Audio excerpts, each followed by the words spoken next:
on 105.9 FM and streaming worldwide on the WMAL app. O'Connor and Company.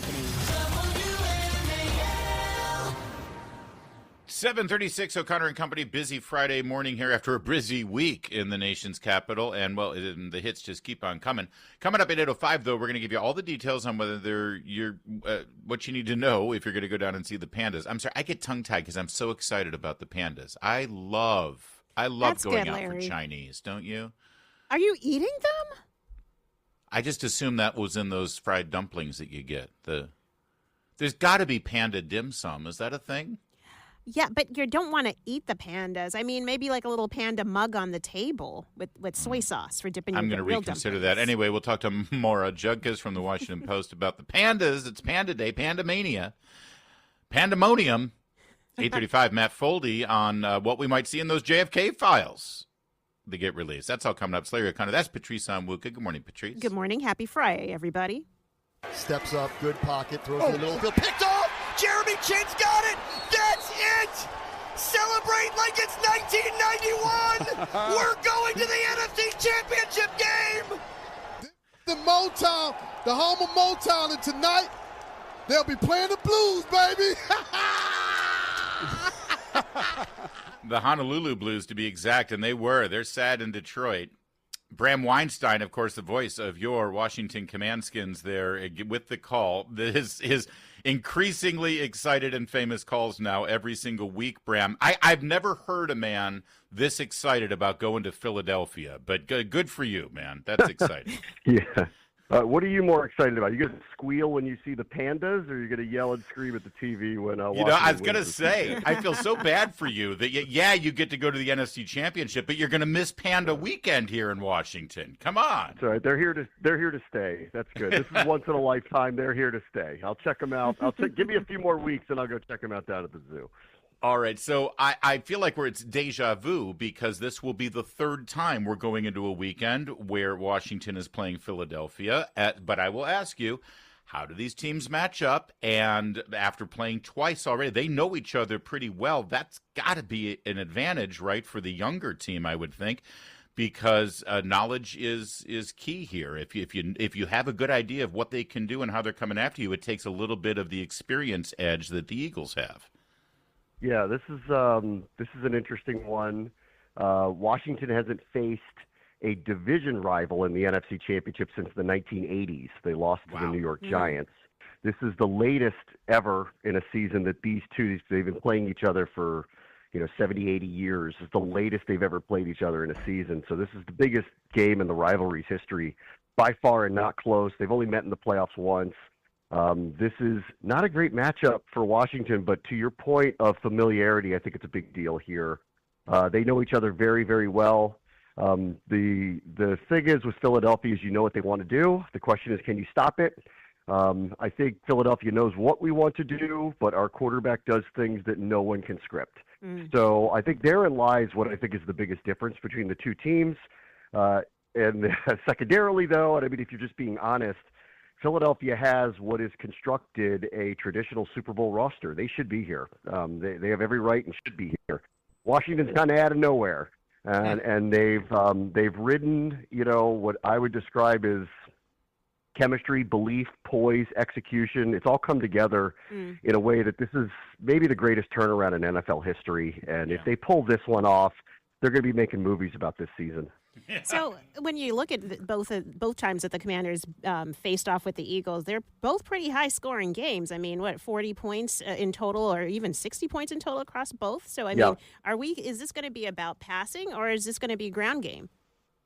So for the Eagles, the whole game is their quarterback. Jalen Hurts got injured a week ago.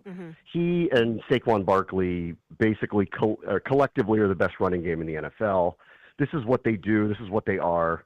Saquon Barkley has got it's not an unreasonable amount of yardage that he has to gain this weekend to have the most prolific season on the ground ever by anybody in NFL history. So he's having a season for the ages. They're basically unstoppable up front. All 5 of their offensive linemen got votes to be all pros. So that's from their peers saying they're the best at their position, all 5 of them. So they have a dominant offensive line. They know what they do well. But this comes down to their quarterback. he got injured a week ago with his knee. If he's a big part of their running game, they call what we call a lot of zone reads, where he decides whether to hand it off or keep it himself and run. He's a dangerous runner. Well, if he can't move laterally, or he's not going to call his own number, or he's not going to run, Washington's going to stack the box against them, try to limit Saquon Barkley, and see if he can beat them with his arm. And if he can't, this becomes a very low-scoring, close game. And you know who's really good in close games? Washington. Yes. Really, really good in close games. Yes, and that's why I like it. I have heard Bram Weinstein screaming about that very often over the course of the last several weeks about what happens in the fourth quarter. And I'll tell you, I mean, listen, if it boils down to the quarterback, last week, Jared Goff is having an MVP season. I mean, he's broken records there for the Lions, and they not only contained him, they shook him up. That was not a typical Goff game. He made a lot of unforced errors. Is that because he was off his game, or was it because the Commanders' defense had a real good read on him? It's another belief that I have in this team. So I get to speak to Dan Quinn. I'll do it today. I typically do it 2 days before the game. For the purpose of the broadcast, I get to talk to him. He laid out to me what the defensive game plan was with the Lions. And remember, the Lions had the fourth highest scoring offense ever. Yeah. And he laid out what they were going to do in the hopes of inducing some turnovers, and it worked to a T. So this isn't just number 5. This is the coaching. Their defense is peaking to the ability that they can right now. It's the best possible time for that to happen. Marshawn Lattimore is finally healthy, playing for them. John Allen is back, getting better. Their defense is playing better than it has. The numbers don't show it because they gave up a lot of yards and a lot of points, but they gave up a lot of yards and a lot of points to 2 top 5 offenses. So they got another one here. And if they pull this off, they will have faced 3 teams on the road, 3 top 5 offenses. Only 3 teams have ever gone from this seed and gotten to the Super Bowl doing this. They will have faced the highest seed they could possibly face along the way. And if the Chiefs were to win Sunday night, they'll face the highest possible seed they could in the entire way. So they've gotten no breaks along the way here. Like, the road didn't open up for them. They've played the best teams the whole way. And if they were to win either Kansas City or Buffalo, I can promise you they'll be an underdog too when they go to New Orleans. So this is a really wild, wild story. Bram, you're going to hook us up on Media Row there in New Orleans, right? I'll do what I can, yeah. All right. Get right on that. And admit it, while you're calling the game, in a window on your screen, you're going to have the Panda Cam going. Just admit it. Let everyone know. Sure. Give everybody an update, score update. There's no other scores to give, so we got to do some kind of update. So we have a sponsored read for score updates, so that might have to suffice on Sunday. Bram, enjoy it. I don't. These are words that most people have never said before, but enjoy yourself in Philadelphia this weekend. Ouch. I love Philadelphia. It's a weird place. I love that place. The people are so nice until you get into that stadium and it's Mad Max Thunderdome there. Yes. And it's like they have permission to have the worst behavior possible. The only time it's pleasant in the Link is for the Army-Navy game, where they're rivals, right, but at least everyone loves each other and they're rooting for both sides. Thanks, Bram. Enjoy it. We'll be listening. It's 7:44.